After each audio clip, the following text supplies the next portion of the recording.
Hello friends. आज की जो कंपनी है वो बहुत ही अमेजिंग कंपनी है, फार्मास्यूटिकल सेक्टर की कंपनी है और कंपनी का नाम है आरपीजी लाइफ साइंस। और ये आरपीजी ग्रुप की कंपनी है और इस ग्रुप के जो हैं ये अदर रिनोन ब्रांड में ये मतलब डाइवर्सिफाइड इनका बिजनेस है। सीए टायर जो one of the leading tyre है वो भी इन्हीं का है, but that is different company totally. ये आरपीजी लाइफ साइंस है, जेंसर इनकी टेक्नोलॉजी से रिलेटेड। सो ये एक तो रिनोन ब्रांड है।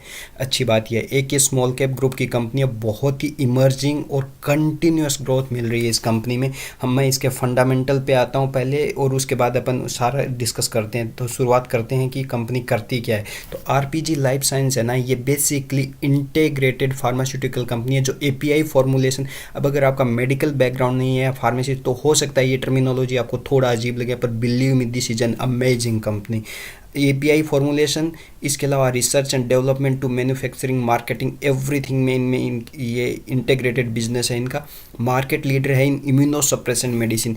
इम्यूनोसप्रेसेंट मेडिसिन वो होती हैं जो आपकी इम्यूनिटी सप्रेस करती हैं। इसके अलावा जो ये यूज कहाँ पे होती हैं, सारे के सारे ट्रांसप्लांट, चाहे इसमें किडनी, लीवर, पेनक्रियाज, इंटेस्टाइन या हार्ट हो, इन सब ट्रांसप्लांट के बाद में इम्यूनोसप्रेसेंट मेडिसिन यूज होती है। उनकी लीडर है ये। और दूसरी इनकी गजब की चीज़ ये होती है, ये ऑटो इम्यून डिजीज़ में भी ये काम में आती हैं।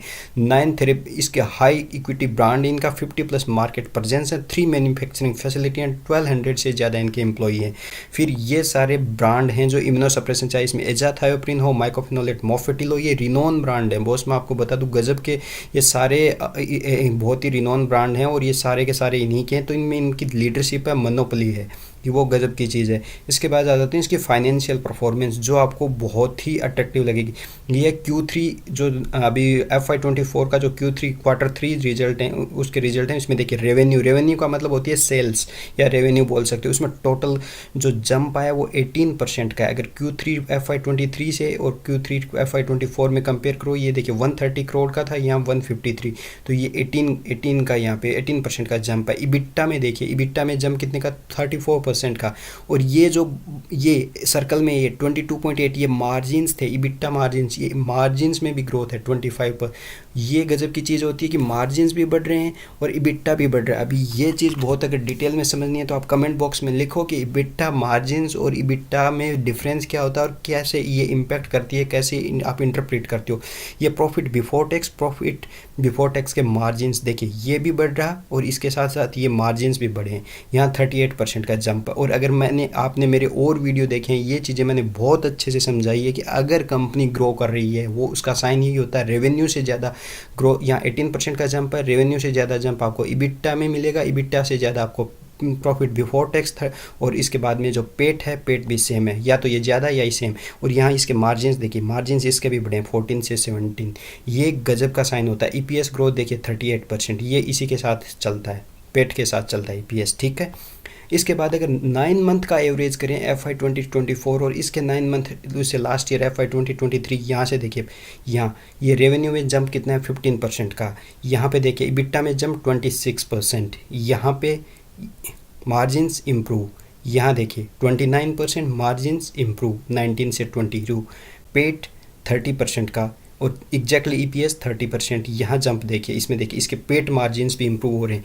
तो ये और आगे मैं बताऊंगा इनको कॉम्बिनेशन में कैसे देखना, वो बहुत ही गजब की चीज़ है। ये देखिए अब इसमें एक गजब की चीज़ आपको देखने आऊँगा मैं यहाँ पे।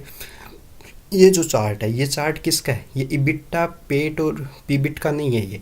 ये चार्ट है इनके मार्जिन्स का, और मार्जिन्स कंटिन्यूसली इंप्रूव कर रही है। एक चीज़ होती है कि कंपनी की सेल्स बढ़े, उसके साथ में उसका operational profit that is EBITDA वो भी बढ़े, और एक पीबिट बढ़े, प्रॉफिट बिफोर टैक्स, और एक पेट, प्रॉफिट आफ्टर टैक्स, जिसको आप नेट प्रॉफिट बोलते हैं, वो सारे बढ़ रहे हैं। बट कहीं मार्जिन्स तो कंप्रेस नहीं हो रहे। अगर वो बढ़ रहे हैं, मार्जिन कंप्रेस हो रहे हैं, तो बुरा नहीं कह सकते, but still that is an average scenario. यहाँ ये सब इम्प्रूव के साथ इनके मार्जिन्स का चार्ट देखो, 45-35 डिग्री का एंगल पे ये चार्ट ऊपर जा रहा है, ये आपको बहुत कॉन्फिडेंस देता है। इसके बाद गजब की चीज़ यहाँ देखिए, FY19, 20, 21, 22 और 23 continuously return on capital employed ROC बढ़ते जा रहा है बॉस। ROE कंटिन्यूसली यहाँ से देखिए कंटिन्यू बढ़ रहा है। और debt to equity, debt company ने कम कर दिया है, यहाँ अब डेट फ्री हो गई है। ऐसा कॉम्बिनेशन के साथ कंपनी अगर आपको रीज़नेबल वैल्यूएशन, मैं नहीं कहूँगा कि ऐसी कंपनी आपको सस्ते वैल्यूएशन पे मिलेंगी, वो आपकी बहुत अच्छी किस्मत है। अभी रीज़नेबल वैल्यूएशन पे अवेलेबल है ये कंपनी। और इसके बाद में इनका बिजनेस स्ट्रेटजी, थोड़ा सा मैंने एक चीज़ और डिस्कस करनी थी इसके यहाँ पे, कहाँ कहाँ क्या है। ये तो इनका बिजनेस मॉडल ठीक है। ये हाँ, अब इनमें क्या है कि अभी जो इनका नया क्या इम्प्लीमेंट कर रहे हैं, वो कर रहे हैं ये एआई का यूज़ कर रहे हैं, आर्टिफिशियल इंटेलिजेंस से सारा का सारा। ये चाहे anywhere any time doctor support initiative चालू किया इन्होंने, जो इनका इनको लीड करने में हेल्प करेगा as compare to other company. और sales force effective automation tool, ये सारे एआई का यूज़ कर रहे हैं। तो एआई के बेसिस पे क्या है, brand communication, training module, personalise communication, ये सारा का सारा एआई। तो ये कंपनी न केवल फाइनेंशियल रिपोर्ट पे ग्रो कर रही है, इसके साथ साथ ये आगे इनका जो फ्यूचर प्लान है उसमें ये जो नई टेक्नोलॉजी है, जो एआई, आर्टिफिशियल इंटेलिजेंस, उसका यूज़ करके उसमें भी अपने आप को लीड करने की टारगेट कर रही है। अब आ जाते हैं इसके फंडामेंटल, जो मैं आपको यहाँ पे दिखाता हूँ। अब देखिए कंपनी है क्या। ये स्मॉल कैप ग्रुप की कंपनी है। 2600 करोड़ का इसका मार्केट कैप है। करंट प्राइस है 1626। 52 वीक का लो था 646 और अभी हाई है 1740। कंपनी का पी देखिए 31 है। मैंने पहले कहा था ऐसी कंपनी अगर आपको रीजनेबल वैल्यूएशन पे अवेलेबल होती हैं, ये चीप वैल्यूएशन पे मुश्किल होता है। आरओई देखिए 24 33 का।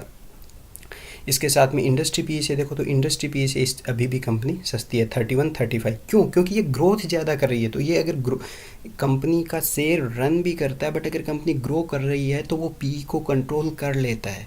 इसके साथ डिविडेंड पे आउट, ये कभी एक लंबी डिटेल 1 आर 2 आर की क्लास होगी जिसमें कि आइडियल कॉम्बिनेशन क्या होते हैं, जिसमें आरओसी और आरओई को डिविडेंड पे आउट कितना होना चाहिए और ग्रोथ कितनी होनी चाहिए। जब ये चारों चीज़ें एक आइडियल कॉम्बिनेशन में होती हैं तब कंपनी की सस्टेनेबिलिटी और लंबे टाइम तक और फ्यूचर ग्रोथ को प्रेडिक्ट भी किया जा सकता है उसके बेसिस पे। यहाँ पे देखिए debt to equity, debt free है company. Market cap to sales 4.6 है। मैंने पहले कहा नॉट अंडर वैल्यूड, एवरेज इस वैल्यूएशन अभी इसके, ना अंडर वैल्यूड ना over valued. EV by EBIT 23 का है। Promoter holding 72.8%। पेग देखिए 0.83, 1 के अराउंड है। तो ठीक है, इस मामले में इस हिसाब से देखो यहाँ पे थोड़ा सा इंडस्ट्री से ये आपको चीप अभी भी लग रही है, अच्छी बात है। वो DIFI की होल्डिंग 1.7 एंड 0.56 है, ज़्यादा नहीं है। अभी पिछले मार्च से कंटिन्यूसली कंपनी ने के स्टॉक प्राइस में अच्छा खासा रन है, इसीलिए एवरेज 3 ईयर का देखोगे तो उसके कंपैरिजन में अभी ये वैल्यूएशन ऊपर जा चुके हैं। रिजर्व 323 करोड़ के हैं और डेट कुछ है नहीं।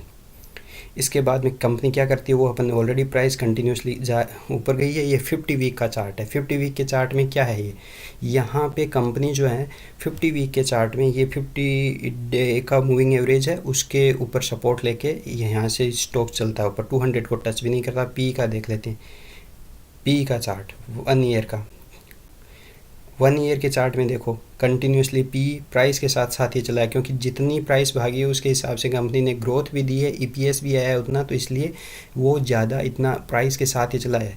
और इसमें ये चार्ट दिखाता हूँ आपको, ये है इसका 5 ईयर का चार्ट। ऐसा चार्ट, इतनी कंसिस्टेंसी, ये ब्लू बार जो दिख रहे हैं ब्लू बार, ये सारे ब्लू बार किसको रिप्रेजेंट कर रहे हैं, EPS को। इतनी 45 डिग्री या 40 डिग्री के एंगल पे अगर continuously growth, sustainability of the business amazing, आपको कॉन्फिडेंस देता है कि कंपनी कंसिस्टेंटली ग्रो कर रही है, तो आप प्रेडिक्ट कर सकते हो कि फ्यूचर में भी इसी हिसाब की ग्रोथ आनी चाहिए। अभी देखिए कंपनी के प्रोस देखिए, पॉजिटिव पॉइंट देखिए, रिड्यूस डेट को कम करके खत्म, डेट फ्री हो गई है। कंपनी का प्रॉफिट ग्रोथ देखिए 38% है। Company has been maintaining dividend pay out 30% है।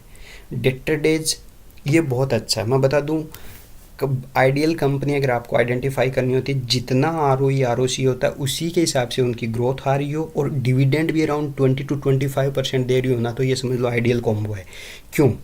अगर कंपनी ग्रोथ ज़्यादा करती है और उतना उसका ROC ROE नहीं है, तो कंपनी उस ग्रोथ को ऑप्टिमाइज़ करने के लिए या तो डेट पे जाएगी, या फिर होगा क्या, डेट नहीं लेगी तो उनको अपनी होल्डिंग्स कम करनी पड़ेगी।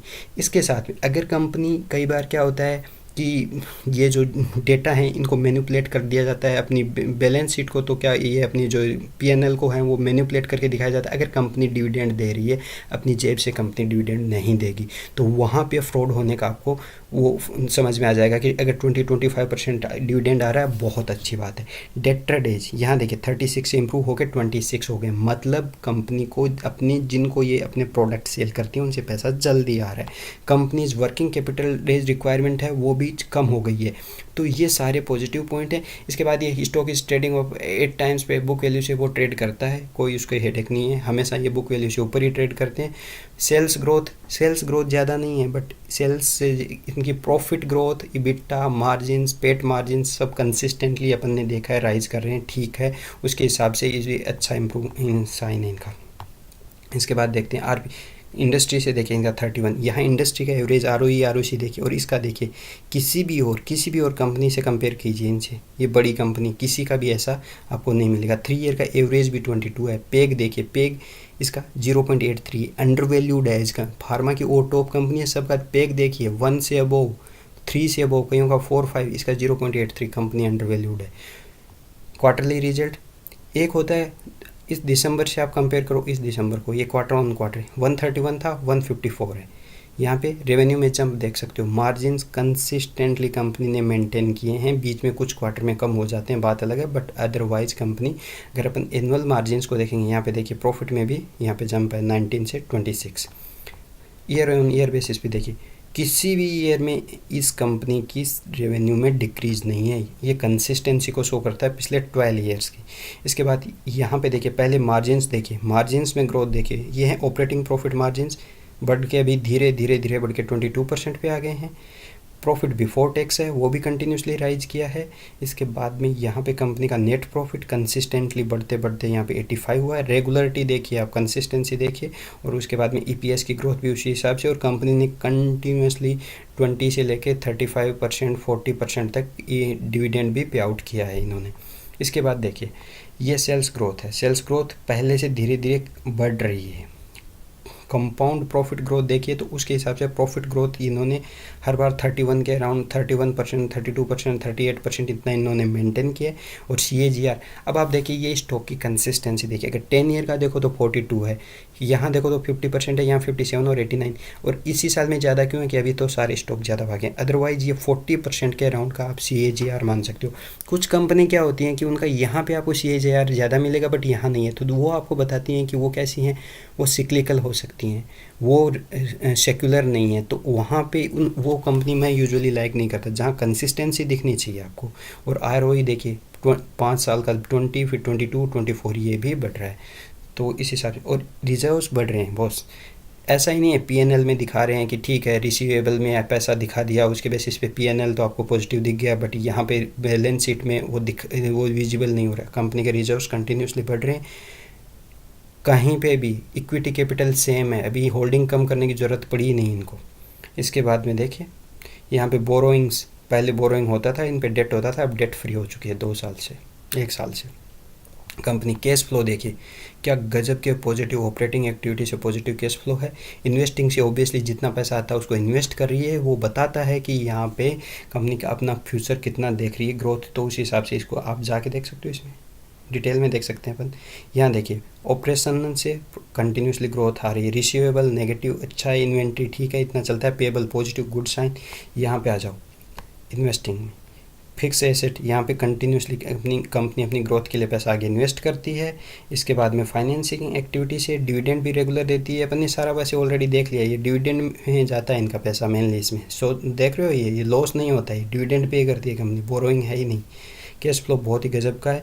अब ये नेगेटिव है, इन्वेस्टिंग एक्टिविटी की वजह से नेगेटिव है, वो ऑपरेशन से नेगेटिव नहीं है, तो इनका OCF एंड FCF गजब का है। इसके बाद आ जाते हैं अपन डेटर डेज पे। डेटर डेज देखिए, डेटर डेज हमेशा इनके डेज पेबल से कितने कम है, इतना जल्दी पैसा इनके पास अपने क्लाइंट से आता है, और इनको जिनसे रॉ मटेरियल लेते हैं उनको पैसा देने में इतना टाइम मिलता है।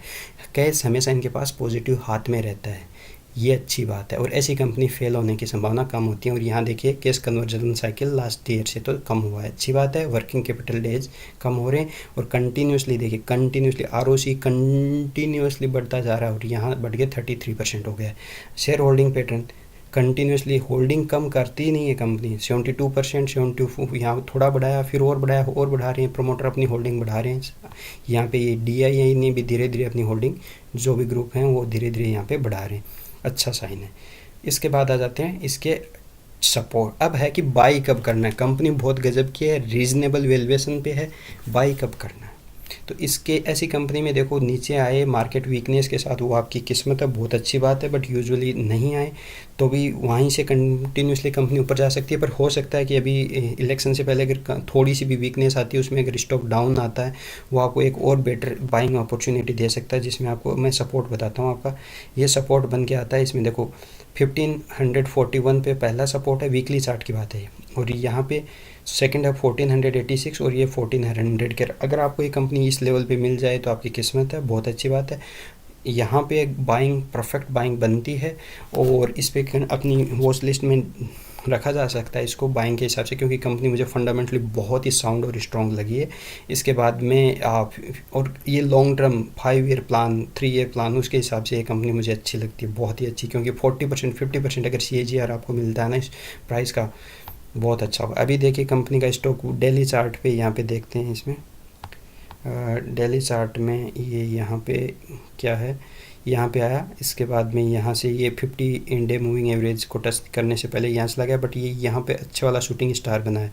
उससे लगता है मुझे स्टॉक थोड़ा और करेक्शन दे सकता है। वीकली चार्ट में और देख लेते हैं, वीकली चार्ट में जो स्टॉक है वो आएगा आपका, अभी देखिए यहीं ट्रेड कर रहा है। अगर कभी भी थोड़ा भी करेक्शन आके 1500 के अराउंड 1400 मिल जाता है, वो बेस्ट बाइंग प्राइस होगी इसके लिए, और वहाँ से स्टॉक में फिर अपसाइड लॉन्ग टर्म के हिसाब से प्लान किया जा सकता है। वैसे ये मेरा जस्ट एनालिसिस है, बाई होल्ड सेल का कोई रिकमेंडेशन नहीं है, उसके लिए आप अपना खुद डिसीजन लीजिए। बट कंपनी मुझे फंडामेंटली स्ट्रॉन्ग लगी, इसलिए मुझे लगा ये डिस्कस की जा सकती है। Thank you.